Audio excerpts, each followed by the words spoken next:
Hey guys, in this video I will show you how to get free play points in Google Play Store. So make sure to watch the video till the very end. And let's begin. Google Play Points is a program that rewards users for engaging with Play ecosystem.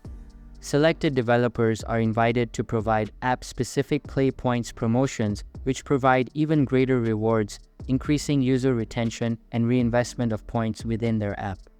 If you want to get some free Play Points, then follow these simple steps. Step 1 is to open the Play Store app on your device. Now you want to tap on the profile icon at the top right corner of your screen. If you have been enrolled in the Google Play Points, you should find the option of Play Points right below Manage Your Google Account. Tap on that option. Once you're here, you will receive 3 tabs or views and perks. Now, the way to earn points here is to buy apps or games on Play Store using Google Play's billing system. Subscribe to Google One from Android.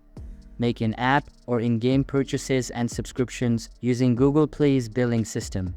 Or you can also buy books with Google Play. Content that you can buy and earn points depends on the country you are in. Head over to the Earn section, and as you can see, it shows Special Earn Interest. Over here, you will earn 3 points per $1. So from here, you will have to spend $1 in order to earn points. In order to get free points, you want to scroll down and get to the section of Get Points for New Discovery. Then you're going to find options such as Earn 20 points when you install for a day. Tap on any of those options. Then you want to install those applications in your device for 1 day. Once you do that, you will receive 20 points for free. Now you can do that for other applications as well and earn free points in Google Play Store. So that's basically how you can get free Play Points in Google Play Store. So that's all for this video. Hope you liked the video. Thanks.